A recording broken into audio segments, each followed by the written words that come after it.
Temporary suspense of ওয়ার্কের notice ঝুলল জগদ্দল জেজেআই jute মিলে। কর্মহীন হয়ে পড়ল স্থায়ী অস্থায়ী মিলিয়ে 4,000 শ্রমিক।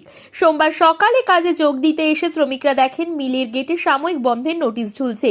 মিল চত্বরে উত্তেজনা প্রশমিত করতে আগেভাগেই পুলিশ মোতায়েন করা হয়েছে।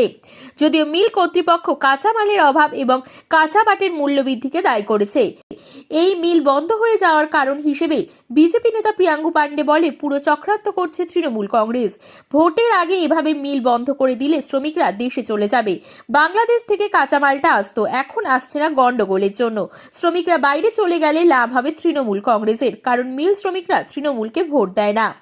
অপরদিকে তৃণমূল কংগ্রেস নেতা দেবজ্যোতি ঘোষ বলেন, শ্রমিকদের চিন্তার কোনো কারণ নেই, মমতার সরকার রয়েছে। আগে কাঁচামাল আসা বন্ধ থাকলে প্রতি বছর 3-4 মাস বন্ধ থাকতো মিল, কিন্তু আমাদের সরকার 12 মাস মিল খোলা রাখার ব্যবস্থা করেছেন।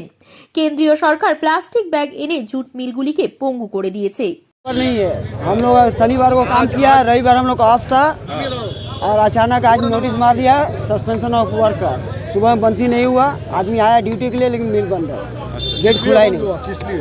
कुछ बताया नहीं गया, सिर्फ वहाँ पर नोटिस दे दिया सस्पेंशन ऑफ वर्क का और कुछ नहीं दिया, कुछ बोला नहीं, कुछ नहीं, मिल बंद कर दिया।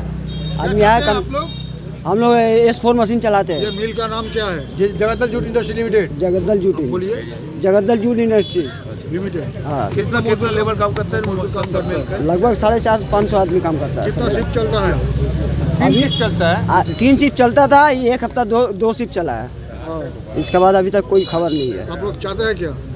मिल चलना चाहिए, चाहेगा मजदूर और चाहेगा कि मिल चले। अचानक मिल बंद हो गया। हाँ, अचानक बिना बोले कोई सुबह से ही बंद है।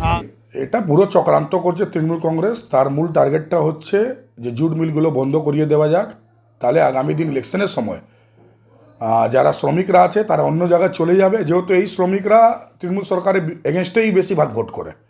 তাই জন্য এটা প্ল্যানিং করা হচ্ছে। যেহেতু আপনারা সবাই জানেন বাংলাদেশ সঙ্গে আমাদের সম্পর্কটা আজকে দিনে সেরকম নেই, ওখান থেকে কাঁচামাল আসছে না।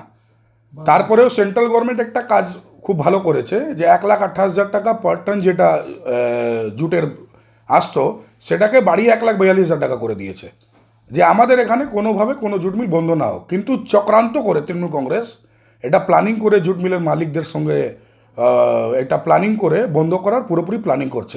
এক জুট মিল তারা বন্ধ করে দেবে, যে এখানকার প্রত্যেক শ্রমিকরা বাইরে চলে যাক।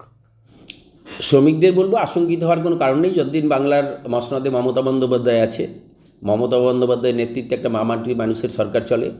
আপনি যদি এই জুট মিলগুলোর বিগত দিনে চরিত্র দেখেন, এই জুট মিলগুলো প্রতি বছরই 3-4 মাস বন্ধ থাকতো। যখন র ম্যাটেরিয়ালের দাম বন্ধ থাকতো, বেশি থাকতো, তখনই জুট মিলগুলো বন্ধ করে দিত। কিন্তু আমাদের সরকার আসার পর মাননীয় মুখ্যমন্ত্রীর নির্দেশ এবং মাননীয় মুখ্যমন্ত্রী মমতা বন্দ্যোপাধ্যায়ের যে পথ, যে এই জুট মিলগুলো 12 মাসই খোলা রাখতে হবে, কোনো মিল বন্ধ করতে দেওয়া যাবে না। আপনি যদি ভাটপাড়ার অবস্থা দেখেন, বিগত দিনে দেখেছেন রিলায়েন্স জুট মিল বন্ধ ছিল, সঙ্গে সঙ্গে সরকার ইন্টারভেন করেছে, ঠিক 25-26 দিনের মাথায় খুলে গেছে। এই জেজেআই যে বন্ধ হয়েছে এটা দুর্ভাগ্যজনক, বাট আমার বিশ্বাস সরকার এবং লেবার মিনিস্ট্রি ডিপার্টমেন্ট ইন্টারভেন করবে, খুব শীঘ্রই খুলে যাবে।